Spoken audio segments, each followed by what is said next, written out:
നമസ്കാരം. മലയാളി വാർത്ത ഇൻസൈഡിലേക്ക് സ്വാഗതം. അമേരിക്കയുടെ കരുത്ത് എപ്പോഴും അവരുടെ സാങ്കേതിക വിദ്യയും വ്യോമസേനയുടെ കരുത്തെന്ന് പറയുന്നത് എന്തും വഹിക്കാൻ ശേഷിയുള്ള, ഒരു നാടിനെ ഒന്നടങ്കം നശിപ്പിക്കാൻ കഴിയുന്ന ബോംബറുകൾ വഹിക്കാൻ ശേഷിയുള്ള വിമാനങ്ങൾ തന്നെയാണ്. അവയ്ക്ക് ഒരു ചെറിയ കേടുപാട് സംഭവിക്കുന്നതും അമേരിക്കയെ സംബന്ധിച്ചിടത്തോളം താങ്ങാവുന്നതിനും അപ്പുറമാണ്. എന്നാൽ അമേരിക്കയുടെ അഭിമാന വിമാനങ്ങൾ തകർന്നു വീഴുകയാണെങ്കിൽ എന്തായിരിക്കും അവസ്ഥ? അങ്ങനെ ഒരു സാഹചര്യത്തിലൂടെ അമേരിക്ക ഇപ്പോൾ കടന്നുപോയിക്കൊണ്ടിരിക്കുകയാണ്. അമേരിക്കൻ വ്യോമസേനയുടെ കരുത്തായ B-52 ബോംബർ വിമാനം തകർന്നു വീണ് 8 പേർ മരിച്ച വാർത്ത അത്യന്തം ദുഃഖകരം തന്നെയാണ്. തെക്കൻ കാലിഫോർണിയയിലെ മൊജാവെ മരുഭൂമിയിലുള്ള എഡ്വേർഡ് US വ്യോമതാവളത്തിൽ നിന്ന് പതിവ് പരിശോധനാ ദൗത്യത്തിനായി പറന്നുയർന്നതിന് പിന്നാലെയായിരുന്നു ഈ ദുരന്തം സംഭവിച്ചത്. വിമാനത്തിലുണ്ടായിരുന്ന 8 പേരും സംഭവ സ്ഥലത്ത് തന്നെ മരിച്ചതായി US സൈനിക ഉദ്യോഗസ്ഥർ സ്ഥിരീകരിച്ചു. വിമാനം നിർമ്മാതാക്കളായ ബോയിങ് കമ്പനിയിലെ ഉദ്യോഗസ്ഥരും സൈനികരുമാണ് വിമാനത്തിലുണ്ടായിരുന്നത്. അപകടത്തിൽ തങ്ങളുടെ 2 ജീവനക്കാർ കൊല്ലപ്പെട്ടതായി ബോയിങ് കമ്പനിയും സ്ഥിരീകരിച്ചിട്ടുണ്ട്. റൺവേയിൽ നിന്ന് ടേക്ക് ഓഫ് ചെയ്ത ഉടൻ തന്നെ വിമാനത്തിന് തീ പിടിക്കുകയും തകർന്നു വീഴുകയുമായിരുന്നു എന്നാണ് പ്രാഥമിക വിവരം. അപകടത്തിന്റെ കൃത്യമായ കാരണം വ്യക്തമായിട്ടില്ലെന്നും ഇതിനെക്കുറിച്ചുള്ള വിശദമായ അന്വേഷണം പൂർത്തിയാക്കാൻ 6 മാസം വരെ സമയമെടുത്തേക്കുമെന്നും US സൈനിക വക്താക്കൾ അറിയിച്ചു. അമേരിക്കൻ വ്യോമസേനയുടെ പക്കലുള്ള B-52 ബോംബർ വിമാനങ്ങളിൽ ആധുനിക റഡാർ സംവിധാനങ്ങൾ മാറ്റി സ്ഥാപിക്കുന്ന ജോലികൾ നിലവിൽ നടക്കുന്നുണ്ട്. തിങ്കളാഴ്ച അപകടത്തിൽപ്പെട്ട വിമാനം ഈ നവീകരണ പ്രവർത്തനങ്ങളുടെ ഭാഗമായിരുന്നു എന്ന് അധികൃതർ വ്യക്തമാക്കിയിട്ടില്ല. 1955-ൽ US സേനയുടെ ഭാഗമായ B-52 വിമാനങ്ങൾ ആണവായുധങ്ങൾ വഹിക്കാൻ ശേഷിയുള്ളവയാണ്. വിയറ്റ്നാം യുദ്ധം മുതൽ ഇറാനിലെ സൈനിക ഇടപെടലുകളിൽ വരെ ഈ നിർണായക പങ്കുവഹിച്ച ചരിത്രമാണ് ഈ ഭീമൻ വിമാനത്തിന് ഉള്ളത്. എഡ്വേർഡ് വിമാനത്താവളത്തിൽ നിന്ന് പറന്നുയർന്നതിന് തൊട്ടു പിന്നാലെ 8 ജീവനുകളുമായി ഈ ആകാശ രാജാവ് തകർന്നു വീണത് അമേരിക്കൻ സൈന്യത്തെ ഞെട്ടിച്ചിരിക്കുകയാണ്. വ്യോമ പ്രതിരോധ സംവിധാനങ്ങളെ കബളിപ്പിച്ച് 18,000 കിലോ വരെ ബോംബുകളുമായി 18,500 കിലോമീറ്റർ നിർത്താതെ പറക്കാൻ ശേഷിയുള്ള ഈ കരുത്തൻ എങ്ങനെ തകർന്നു എന്നത് ഇപ്പോഴും ദുരൂഹമാണ്. ആധുനിക റഡാർ സംവിധാനങ്ങൾ മാറ്റി സ്ഥാപിക്കുന്ന പരീക്ഷണ പറക്കലിനിടെ ആണ് അപകടമെന്ന ചോദ്യത്തിന് US സൈന്യം കൃത്യമായ മറുപടി നൽകിയിട്ടില്ല. ബോയിങ് കമ്പനിയുടെ 2 വിദഗ്ധർ ഉൾപ്പെടുന്ന വിമാനത്തിലുണ്ടായിരുന്ന 8 പേരും സംഭവ സ്ഥലത്ത് തന്നെ വെന്തു മരിച്ചു. ഭൂഗർഭ അറകളെപ്പോലും തകർക്കുന്ന മാരകമായ ബങ്കർ ബസ്റ്റർ ബോംബുകൾ വഹിക്കാൻ ശേഷിയുള്ള വിയറ്റ്നാം മുതൽ ഇറാൻ വരെയുള്ള യുദ്ധങ്ങളിൽ USന്റെ വജ്രായുധമായിരുന്ന ഈ വിമാനം ടേക്ക് ഓഫിന് പിന്നാലെ പെട്ടെന്ന് തീപിടിക്കുകയായിരുന്നു.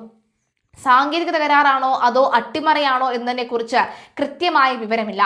പൂർണ്ണമായ അന്വേഷണ റിപ്പോർട്ട് പുറത്തു വരാൻ 6 മാസം എടുക്കുമെന്നാണ് പെന്റഗൺ വ്യക്തമാക്കുന്നത്. ആകാശത്ത് അജയ്യനായി വാണ ഒരു യുദ്ധവിമാനത്തിന്റെ ഈ അപ്രതീക്ഷിത അന്ത്യം US പ്രതിരോധ മേഖലയ്ക്ക് നികത്താനാകാത്ത ആഘാതമാണ് സൃഷ്ടിച്ചിരിക്കുന്നത്.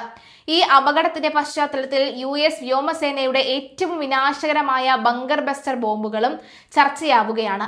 ഇറാൻ പർവ്വതങ്ങൾക്കിടയിൽ നിർമ്മിച്ചിട്ടുള്ള യുറേനിയം സമ്പുഷ്ടീകരണ നിലയമായ ഈ ഫെർദോ ആണവ നിലയം തകർക്കാൻ അമേരിക്ക സജ്ജമാക്കി നിർത്തിയിരിക്കുന്നതും ഈ മാരക ബോംബുകളാണ്. 13,608 കിലോഗ്രാം ഭാരവും 6.2 മീറ്റർ നീളവുമുള്ള ഈ ബോംബുകൾ ഉയർന്ന ബലമുള്ള സ്റ്റീൽ ആവരണത്താലാണ് നിർമ്മിച്ചിരിക്കുന്നത്. ഇതിനുള്ളിൽ 2,400 കിലോയോളം അതിശക്തമായ സ്ഫോടക വസ്തുക്കൾ നിറച്ചിട്ടുണ്ട്. ലക്ഷ്യസ്ഥാനത്തിന് 12 കിലോമീറ്റർ മുകളിൽ വെച്ചാണ് വിമാനത്തിൽ നിന്ന് ഇവ താഴേക്ക് ഇടുന്നത്. ബോംബിലുള്ള GPS റിസീവറും ഇനേർഷ്യൽ നാവിഗേഷൻ സിസ്റ്റവും ഉപഗ്രഹ സഹായത്തോടെ ലക്ഷ്യം തെറ്റാതെ ഇതിനെ മുന്നോട്ട് നയിക്കുന്നു. ഭൂമിക്കടിയിലേക്ക് 60 മീറ്ററോളം തുരന്നു കയറാൻ ഈ ബോംബുകൾക്ക് സാധിക്കും. ഉള്ളിലേക്ക് കടന്ന ശേഷം മാത്രം പൊട്ടിത്തെറിക്കുന്ന ഡിലേഡഡ് ആക്ഷൻ ഡിറ്റനേഷൻ സിസ്റ്റം ആണ് ഇതിൽ ഉപയോഗിച്ചിരിക്കുന്നത്. ഇറാന്റെ ആണവ ഭാവിയെക്കുറിച്ചുള്ള ട്രംപിന്റെ നിലപാടിന് വൈസ് പ്രസിഡന്റ് JD വാൻസ് പൂർണ്ണ പിന്തുണ പ്രഖ്യാപിച്ചതിന് പിന്നാലെയൊക്കെയാണ് ഈ വാർത്ത ഇപ്പോൾ എമ്പാടും ചർച്ചയായിക്കൊണ്ടിരിക്കുന്നത്. ഇത് ഇറാന്റെ കളിയാണോ എന്ന് പോലും സംശയമുണ്ട്. അല്ല, ഇറാനൊന്നും ഇത്തരത്തിൽ കയറി അമേരിക്ക അടിക്കാനുള്ള കഴിവൊന്നും ആയിട്ടില്ല എന്നുള്ള ചർച്ചയും നടക്കുന്നുണ്ട്. ഏതായാലും ട്രംപ് നയതന്ത്ര ശ്രമങ്ങൾ ഒരിക്കൽ കൂടി ഫലം കണ്ടിരിക്കുകയാണ്. ട്രംപിന്റെ ഈ ഒരു നയതന്ത്ര ശ്രമങ്ങളാണ് ഫലം കാണുന്നത്. ഇറാന്റെ ആണവായുധ മോഹങ്ങളെ തടയുക എന്നത് തന്നെയാണ് ഈ കരാറിന്റെ പ്രധാന ലക്ഷ്യമെന്നും അദ്ദേഹം കൂട്ടിച്ചേർത്തിട്ടുണ്ട്. എക്സ് പ്ലാറ്റ്ഫോമിൽ പങ്കുവച്ച വീഡിയോ സന്ദേശത്തിൽ അദ്ദേഹം പറഞ്ഞത്, പ്രസിഡന്റ് ആദ്യ ദിവസം മുതൽ വ്യക്തമാക്കിയ കാര്യമാണിത്.